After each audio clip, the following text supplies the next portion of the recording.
mata dunia, ia adalah arsitek dingin dari segala kejahatan perang Nazi. Di pengadilan Nuremberg, ia dikenal dengan julukan sinis, yaitu Yes Man-nya Hitler. Namun, tragedi seorang marsekal lapangan tidak dimulai di Berlin atau di kamp konsentrasi. Tragedinya bermula di sebuah ladang sunyi di Jerman Utara. Tempat kepatuhan adalah hukum dan ambisi adalah seragam. Wilhelm Keitel lahir pada tahun 1882. Ia tumbuh dalam kemakmuran, bukan kemiskinan. Keluarganya adalah petani kaya, hidup dengan nilai-nilai ketertiban dan hierarki yang kuat.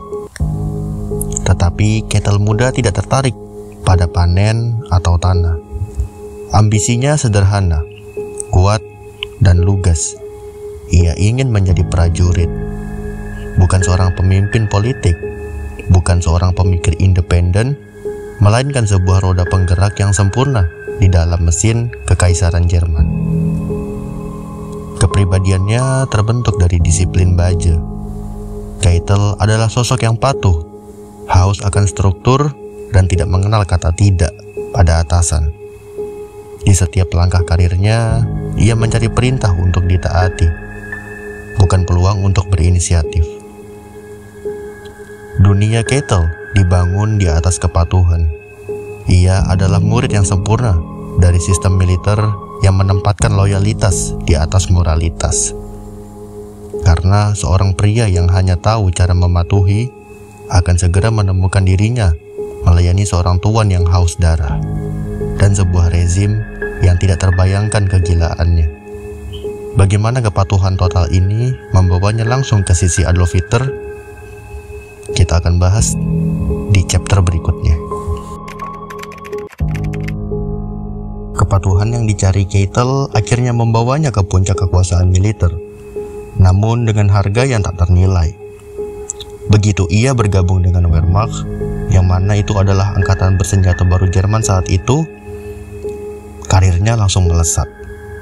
Kenaikannya bukan karena kecerdasan strategis yang brilian, melainkan karena dua aset tak ternilai di mata rezim baru waktu itu: loyalitas dan kepatuhan mutlak. Di saat jenderal lain mungkin merenungkan kebijakan Hitler, Keitel hanya menunggu perintah. Puncaknya tiba pada tahun 1938 ketika ia ditunjuk sebagai kepala Oberkommando der Wehrmacht atau disingkat OKW. Ini adalah kursi yang menjadikannya tangan kanan Adolf Hitler dalam seluruh urusan militer. Keitel kini bertanggung jawab menandatangani hampir setiap perintah militer yang dikeluarkan oleh Hitler. Keitel terlihat di balik layar. Jenderal-jenderal yang lebih strategis dan cerdas memberinya julukan pahit, yaitu Lakai-Keitel, gabungan dari kata lakai yang berarti pelayan dan namanya sendiri, Keitel. Ia dipandang sebagai seorang lakai tanpa jiwa, seorang juru turis perang yang hanya mengangguk. Keitel bukanlah seorang yang jahat dalam artian sadis, bukan. Ia hanya seorang prajurit yang idealisnya tersesat dan kepatuhannya disalahgunakan. Tragedi sesungguhnya adalah ia menolak berpikir ketika dunia membutuhkannya untuk berpikir. Ia menutup mata terhadap kejahatan yang ia tanda tangani karena kepatuhan adalah satu-satunya moral yang ia kenal. Namun, penandatanganan perintah-perintah keji ini akan membawanya ke titik terendah kemanusiaan. Sebagai kepala OKW, Wilhelm Keitel duduk di persimpangan sejarah, tempat di mana perintah Hitler beralih dari suara menjadi takdir.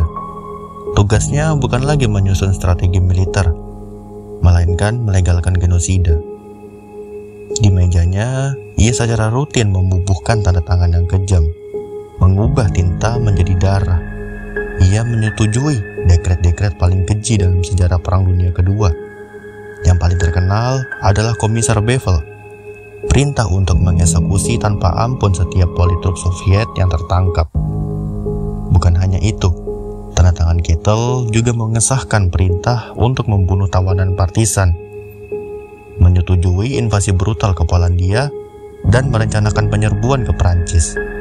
Ia adalah jembatan birokrasi antara ideologi gila Hitler dan pelaksanaan di lapangan.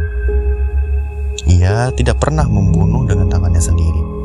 Keitel tidak pernah berdiri di medan perang dan menarik pelatuk. Tetapi tanda tangannya membunuh ribuan orang dari Ural hingga Atlantik. Kepatuhannya membuat kejahatannya menjadi rutin dan struktur. Inilah ironi yang menyedihkan. Keitel bukanlah seorang fanatik ideologi, bukan penggila doktrin rasial. Ia hanya korban buta dari ketaatan militer yang telah mengakar dalam jiwanya. Baginya, perintah atasan, sekalipun perintah itu salah, itu adalah perintah dari Tuhan. Namun di mata sejarah dan hukum, tidak ada perlindungan bagi mereka yang hanya mengikuti perintah. Di puncaknya, Keitel menjadi lambang sempurna dari seorang prajurit yang kehilangan jiwanya di hadapan kekuasaan, dan harga dari kepatuhan buta itu harus ia bayar di hadapan dunia. Kekalahan Jerman pada tahun 1945 adalah akhir dari Reich ketiga, namun permulaan bagi perhitungan. Wilhelm Keitel, marsekal lapangan yang paling loyal, ditangkap. Ia didakwa atas kejahatan terhadap perdamaian, kejahatan perang, dan kejahatan terhadap kemanusiaan. Di hadapan pengadilan militer internasional di Nuremberg, Keitel bersikeras membela diri. Dalam ruang persidangan itu, ia mengulang satu-satunya moral yang ia yakini sepanjang hidupnya. "Saya hanyalah seorang prajurit," ujarnya. "Saya hanya menjalankan perintah." Ketaatan menjadi tameng terakhirnya, sebuah benteng moral yang ia bangun selama puluhan tahun di barak militer.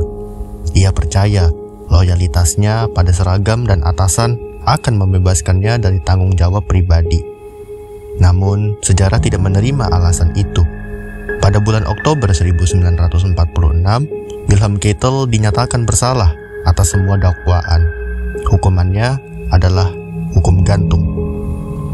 Di detik-detik terakhirnya, drama militer terakhir Keitel terjadi. Ketika Algojo datang, ia menolak tundung kepala yang ditawarkan. Ia ingin menghadapi kematian dengan martabat seorang prajurit. Keitel berdiri tegak sebelum lantai bawahnya dibuka. Marsekal lapangan Wilhelm Keitel memberikan salam hormat militer yang terakhir, sebuah penghormatan terakhirnya pada kepatuhan yang telah menghancurkan hidupnya. Ia hidup dan mati sebagai seorang tentara, dan ironinya adalah ketaatan butanya tidak hanya menenggelamkan ribuan nyawa tak bersalah, namun juga jiwanya sendiri. Keitel adalah simbol abadi dari bahaya ketika sebuah otoritas dianggap lebih penting daripada hati nurani. Kisah Wilhelm Keitel berakhir tragis di tiang gantungan. Namun pertanyaannya terus bergema. Wilhelm Keitel bukan monster yang haus darah seperti beberapa rekannya di rezim Nazi. Ia adalah manusia biasa, didorong oleh ambisi sederhana untuk menjadi prajurit yang ideal. Ia adalah cermin dari apa yang bisa terjadi ketika kita menyerahkan nurani pada perintah. Keitel melihat dirinya sebagai alat, bukan sebagai penentu moral. Ia percaya bahwa sistem militer negara atau Führer yang harus menanggung beban dosa. Baginya, tugasnya adalah membuat sistem itu berfungsi. Namun, ilusi itu runtuh di hadapan keadilan. Sejarah telah mengajarkan bahwa ketaatan tanpa batas bukanlah kebajikan, melainkan kegagalan etika. Dan ini bukan hanya pelajaran sejarah. Konsep saya hanya menjalankan perintah. Masih relevan di dunia modern, dalam birokrasi, di militer, bahkan di korporasi dan politik. Dimanapun ada hierarki, akan ada Keitel-Keitel baru yang memilih ketaatan buta di atas kebenaran. Terkadang, yang paling berbahaya bukanlah orang jahat, tapi orang baik yang berhenti berpikir.